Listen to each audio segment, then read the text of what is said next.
सभी को नमस्कार।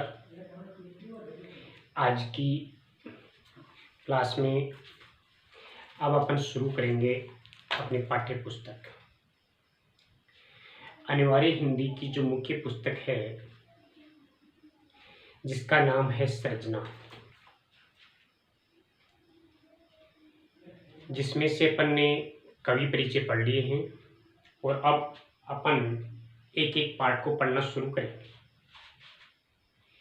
इस पुस्तक में पद्य भाग में 9 पाठ हैं, जिनमें से अपन 50% पहले पढ़ते हैं, उसके बाद गद्य पढ़ेंगे। तो पहला जो पाठ है इसमें वह है संतवाणी। किस नाम से है? संतवाणी के नाम से है, जिसमें प्रमुख 3 संत कवियों के बारे में आपने पढ़ा, उनके जीवन परिचय और उनके साहित्यिक परिचय को आपने देखा है, आपने पढ़ा है, याद भी किया होगा और आगे आने वाले जो टेस्ट होंगे उनमें से एक एक प्रश्न भी उठाया जाएगा। तो बेटा आज अपन पहला अध्याय शुरू करते हैं और उस अध्याय का नाम है संतवाणी। अध्याय का नाम है संतवाणी। देखिए, कवि परिचय पढ़ाते समय मैंने बताया था कि आदि काल में जो संत कवि हुए हैं, कबीर जैसे, तुलसी जैसे, भक्ति काल के प्रमुख कवियों में आते हैं ये। तो अपन पहले अध्याय में संकलित जो 3 कवि हैं उनमें से अपन लेते हैं संत कवि कबीर। संत कवि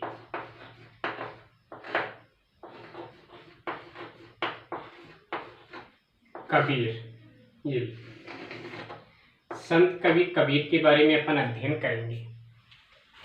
यहाँ इनके कुछ दोहे दिए गए हैं और उन दोहों के बारे में अपन पढ़ते हैं। तो सबसे पहले कबीरदास जी की जो साहित्यिक बातें थी वो तो आपने पढ़ ली हैं। अब मैं एक बार इसमें दिया हुआ जो सामान्य परिचय है उसका भी अध्ययन कराऊंगा। देखिए बेटा, आपके पास किताब है, नहीं है तो आपको ये पुस्तक अभी खरीदनी है। पुस्तक के बिना पढ़ाई नहीं होगी। क्यों? क्योंकि मैं कविता को न तो बोर्ड पे लिख सकता, 20-25 मिनट के कालांश में केवल 2-3 दोहे बोर्ड पे लिखे जाएंगे, इससे ज़्यादा नहीं लिखे जाएंगे। तो मैं केवल पाठ्य पुस्तक के माध्यम से आपको पढ़ाऊंगा, इसका भाव समझाऊंगा, इसका अर्थ बताऊंगा और इसमें आने वाली जो काव्यगत विशेषताएं हैं उनका अध्ययन अपन करेंगे। तो किताब सबके पास होनी चाहिए, किताब ले लेना। किताब हर बच्चे के पास होनी चाहिए। हाँ, तो देखिए बेटा, संत कवि कबीर जैसा कि अपन ने परिचय में पढ़ा है, तो पहला जो यहाँ दिया हुआ है इसका जन्म दिया हुआ है। तो जन्म मैंने आपको बताया था 1398 ईस्वी में। ज़्यादा समय नहीं लूँगा, 2 मिनट में इसके परिचय को पढ़ दूंगा। मृत्यु 1518 ईस्वी दे रखी है। इस प्रकार से 120 वर्ष का जीवन काल इनका होता है। हिंदी साहित्य की ज्ञानाश्रयी शाखा, देखिए भक्ति काल में जब निर्गुण काव्य धारा को 2 भागों में बांटा गया, ज्ञानाश्रयी और प्रेमाश्रयी, यानी संत कवि और सूफी कवि। ज्ञानाश्रयी शाखा के प्रतिनिधि कवि कबीर भक्ति काल के महान समाज सुधारक थे। उन्होंने समाज में व्याप्त छुआछूत, धार्मिक आडंबर, ऊंच नीच एवं बहुदेववाद यानी एकेश्वरवाद को नहीं मान करके अनेक देवों को सम्मान देना का कड़ा विरोध करते हुए उन्होंने आत्मवद सर्वभूतेषु के मूल्यों को स्थापित किया है कि हर जगह पर ईश्वर विद्यमान है। कबीर की प्रतिभा में अबाध गति वह तेज था। उन्हें पहले समाज सुधारक के और कवि बाद में कहा जाता है। हाँ, समाज की अनेक बुराइयों को दूर करने वाले कवि, जिसके कारण इनको समाज सुधारक पहले और कवि बाद में माना जाता है। आचार्य हजारी प्रसाद द्विवेदी ने कवि कबीर को वाणी का डिक्टेटर कहा है। डिक्टेटर का मतलब है तानाशाही। ये मैंने आपको कवि परिचय के अंदर बता दिया है। कवि ने अपनी सपाट बयानी एवं तटस्थता से समाज सुधार के लिए जो उपदेश दिए उनका संकलन उनके शिष्य धर्मदास ने किया है। यानी इनके जो भी दोहे, साखी, शब्द वगैरह हैं, उन सब का संकलन इनके एक शिष्य थे धर्मदास, जिन्होंने बीजक नाम से 1464 ईस्वी में संकलित किया। कबीर की रचनाओं के संकलन को बीजक कहा जाता है। बीजक के 3 भाग हैं, साखी, शबद व रमैनी। संत काव्य परंपरा में उनका काव्य हिंदी साहित्य की अमूल्य निधि है। पाठ्य पुस्तक में चयनित कबीर के दोहे सदाचार व श्रेष्ठ जीवन मूल्यों को अपनाने की प्रेरणा देते हैं। जीवन में त्याग की महत्ता है। मानव को हंस की तरह नीर विवेक रखना चाहिए, यानी कि सोचने समझने की शक्ति रखने वाला। अभिमान त्यागने में सार है, यानी मैं की भावना नहीं होनी चाहिए। अहंकार जब व्यक्ति में आ जाता है तो उसका कल्याण नहीं होता, तो उसके बारे में बताया है कि अहंकार को त्यागना चाहिए। मानव साधु की पहचान जाति से नहीं, उसके ज्ञान से होती है। किसी भी जाति का हो, चाहे सज्जन व्यक्ति चाहे साधु, उसकी जाति से नहीं, उसके ज्ञान से उसको जानना चाहिए। सत्संगति सार्थक होती है, यानी अच्छे लोगों से जो संगति है वो अच्छी होती है, बुरे लोगों की संगति बुरी होती है। जैसे यहाँ उदाहरण कव्वे और कोयल के माध्यम से दिया गया है। दुराशा सर्पिणी के समान घातक होती है, यानी किसी से किसी प्रकार की अपेक्षा रखना, झूठी आशा बनाए रखना भी अच्छी नहीं होती है, वो सर्पिणी के समान होती है। जिस प्रकार से सर्पिणी अपना डंक मारकर नुकसान पहुंचाती है, उसी प्रकार से दुराशा भी बुरी होती है। किसी से व्यर्थ की आशा नहीं रखनी चाहिए। वाणी में कोयल की मिठास होनी चाहिए, अर्थात हमें ऐसी वाणी बोलनी चाहिए जिसको सुनने से व्यक्ति अच्छा महसूस करे। मधुर वाणी का ही प्रयोग किया जाना चाहिए। किसी को कोई कड़वी बात, कठोर बात नहीं कहनी चाहिए।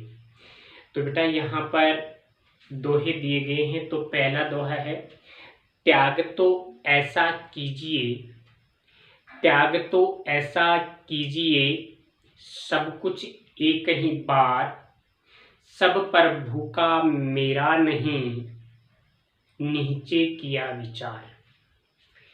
देखिए बेटा, कवि कबीर ने यहाँ पर जो पहला दोहा है, इस पहले दोहे में आदर्श त्याग के बारे में बताया है।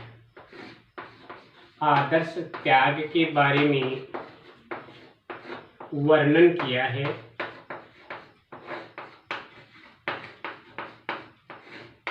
आदर्श त्याग के बारे में वर्णन किया गया है, जिसमें ये बताने की कोशिश की गई है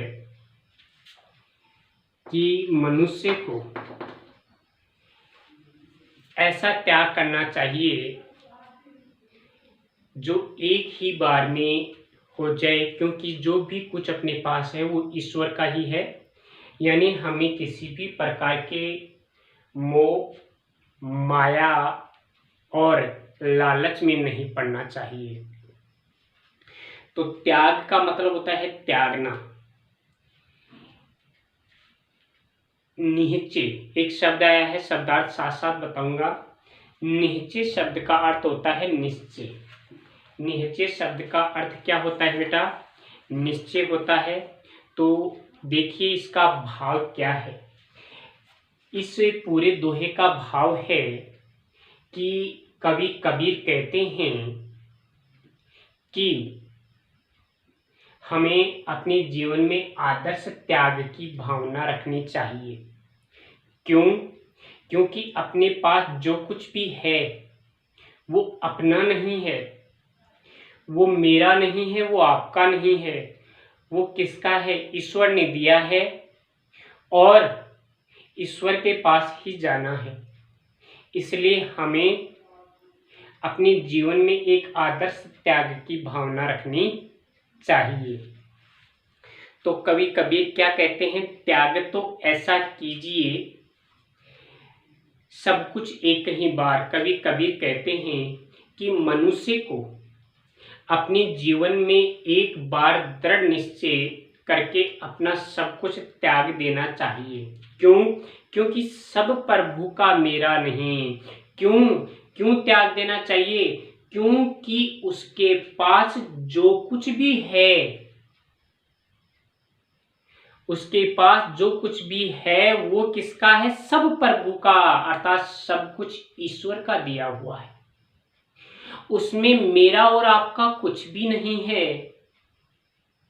जो भी वस्तुएं मेरे पास हैं, ये जो मेरा शरीर है ये भी उसका अपना नहीं है। इसलिए उसे जो कुछ भी है उसे एक ही बार में निश्चय कर लेना चाहिए कि ये मेरा नहीं है, ये ईश्वर का है। निश्चय किया विचार, यह सब कुछ ईश्वर का है। ईश्वर को सर्वस्व समर्पण करके, सर्वस्व त्याग की भावना रखे, मोह और अहंकार से छुटकारा पा करके अपना एक आदर्श त्याग कर देना चाहिए। तो एक बार फिर से बताऊंगा बेटा मैं इस दोहे का भाव। कवि कबीर कहते हैं कि मनुष्य को अपने जीवन में आदर्श त्याग की भावना रखनी चाहिए। क्यों? क्योंकि मनुष्य के पास जो कुछ भी है, उसका जो अपना शरीर है, उसके पास ईश्वर का दिया हुआ जो भी कुछ है, जो भी कोई वस्तु है, वो उसकी नहीं है।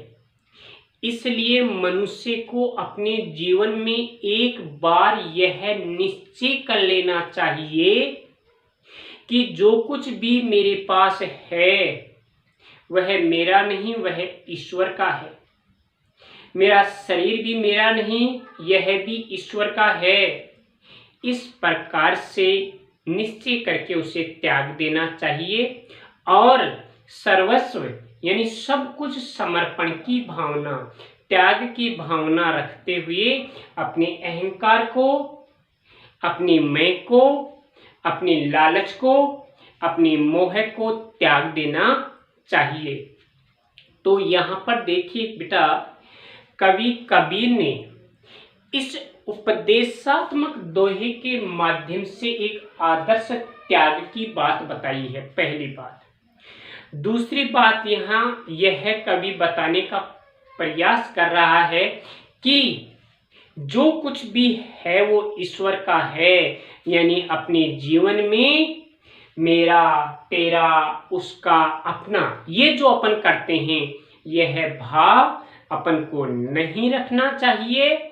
यह भाव हमें कभी भी नहीं पालना चाहिए, क्योंकि जो कुछ भी है वो ईश्वर का है। इसलिए मेरा, तेरा, उसका, ये भाव त्याग देना चाहिए।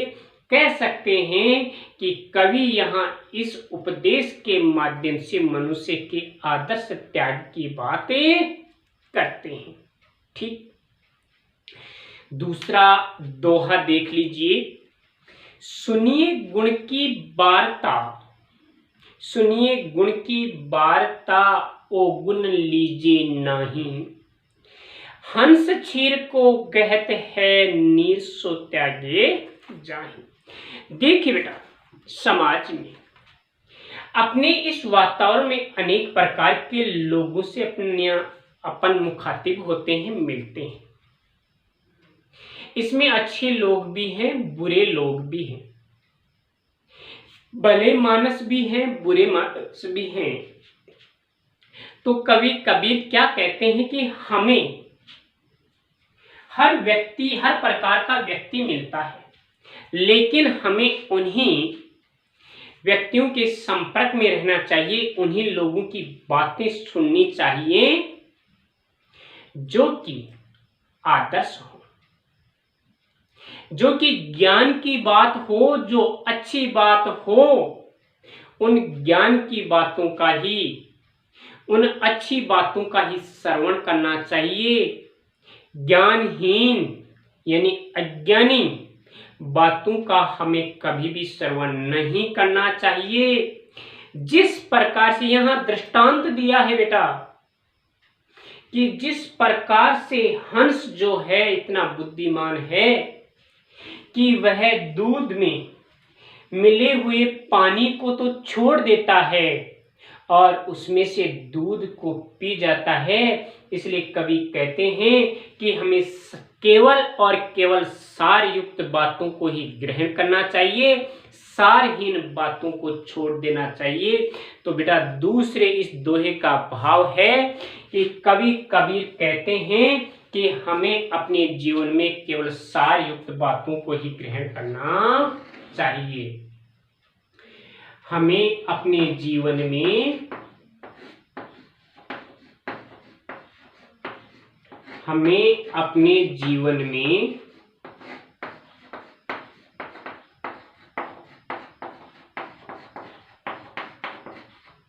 सार युक्त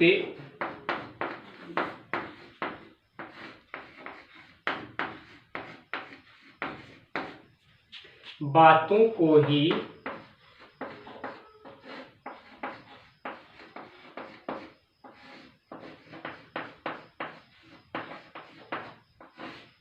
ग्रहण करना चाहिए।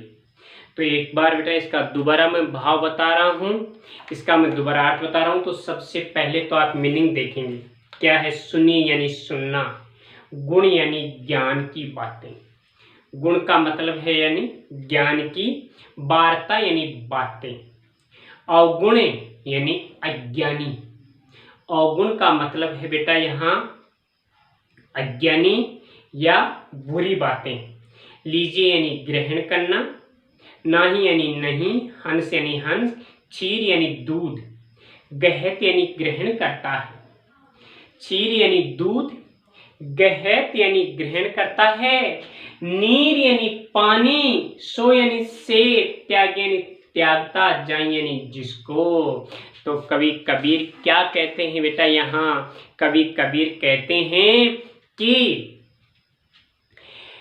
सुनिए गुण की वार्ता, ओ गुण लीजिए नाही। कवि कबीर कहते हैं कि जीवन में हमें बुद्धिमान, केवल ज्ञानी अर्थात गुणी अर्थात अच्छे आचरण वाले व्यक्तियों की बातें ही सुननी चाहिए। कवि कबीर कहते हैं कि हमें अपने जीवन में ज्ञानी, सदाचारी, अच्छे पुरुषों का ही संपर्क रखना चाहिए।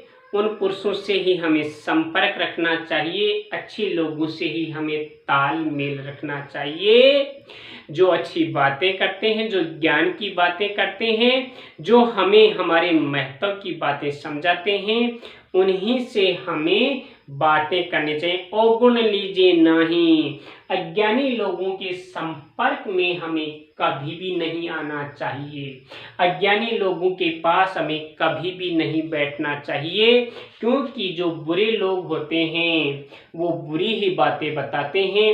इसलिए हमें अच्छे लोगों, सज्जन लोगों के साथ रह करके ज्ञान की बातों को ही ग्रहण करना चाहिए, बुरे लोगों के संपर्क में रह करके बुरी बातों को, अज्ञानी या गुणहीन बातों को ग्रहण नहीं करना चाहिए।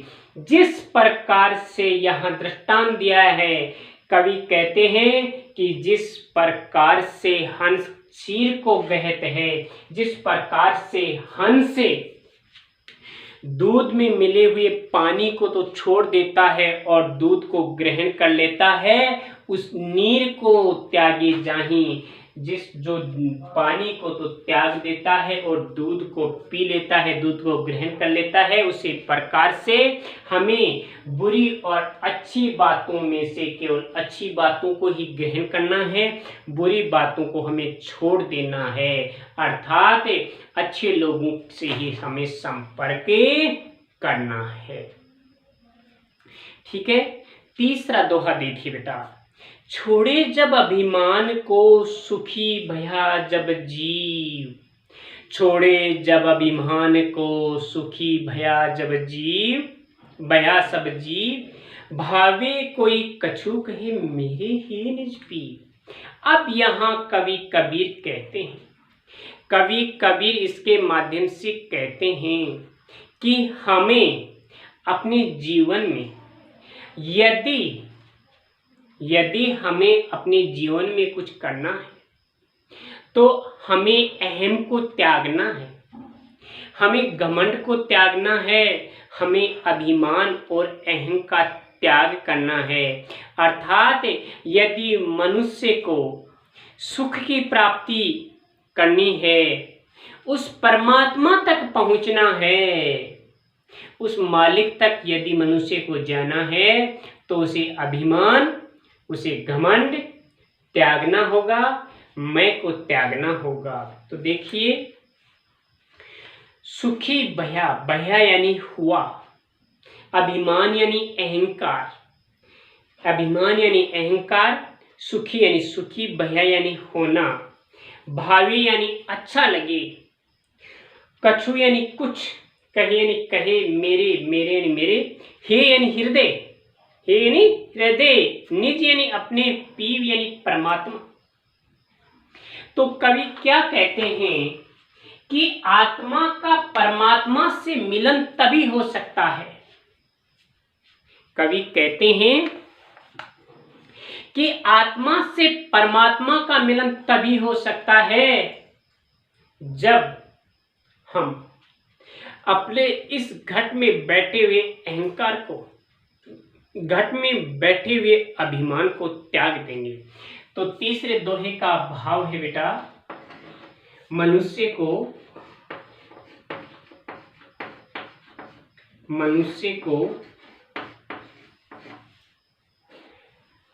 परमात्मा तक पहुंचने के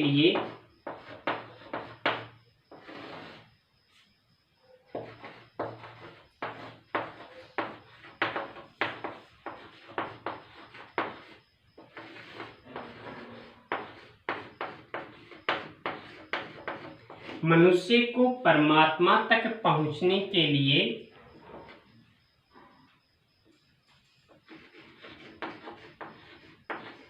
अपने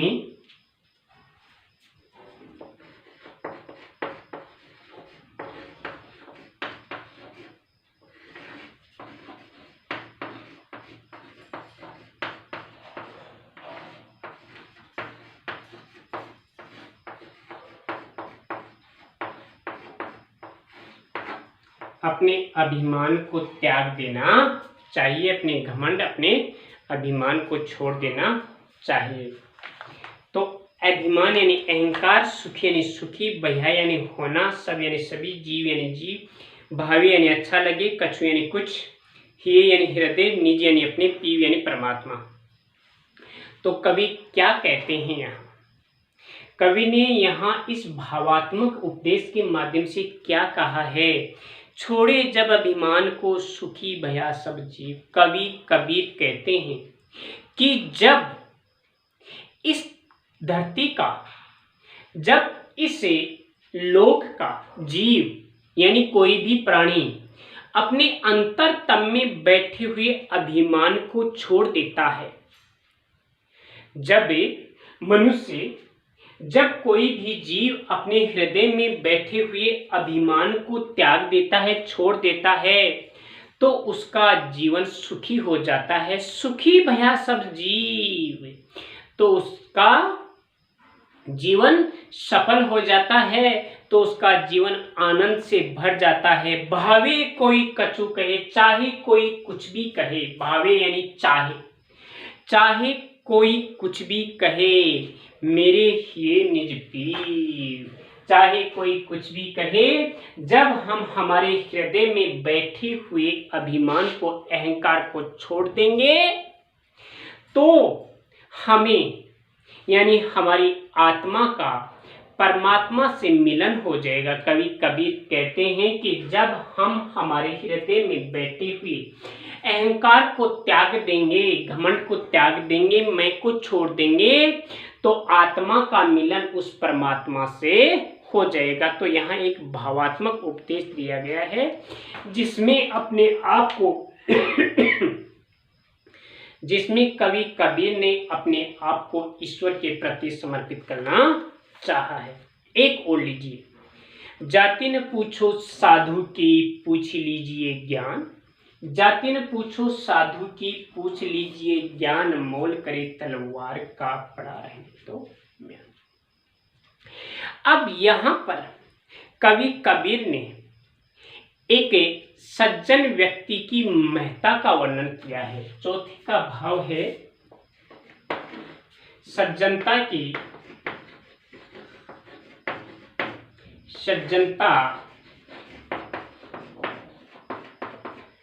महत्ता का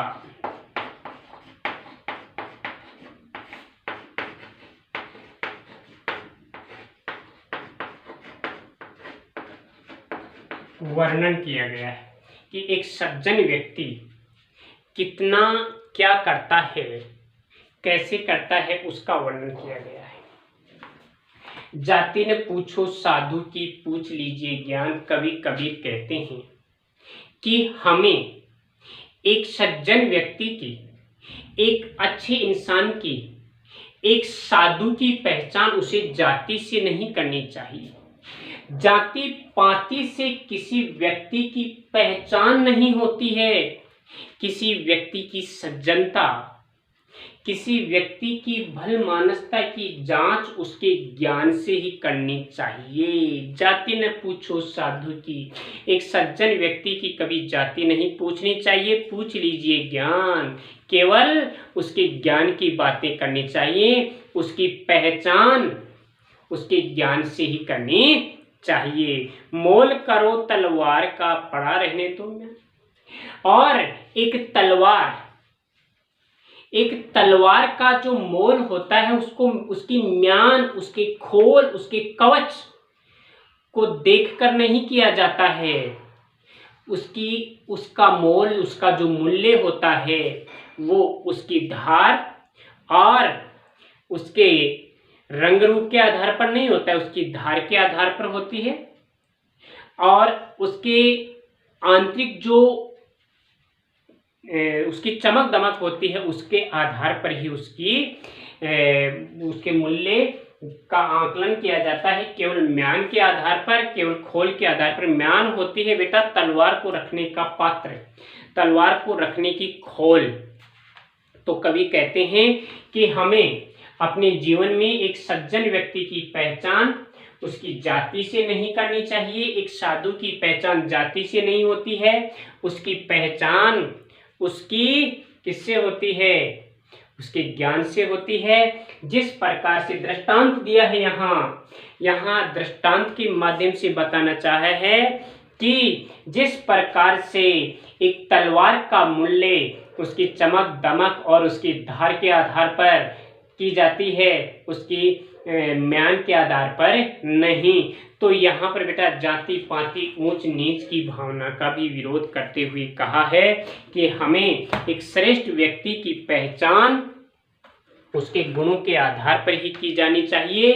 केवल बाहरी दिखावा क्या है, उसका तड़क भड़क क्या है, उसका रंग रूप कैसा है, उसके आधार पर उसकी पहचान नहीं की जानी चाहिए। तो ये अपन 4 दोहे आज पढ़ेंगे, बाकी कल पढ़ेंगे। धन्यवाद।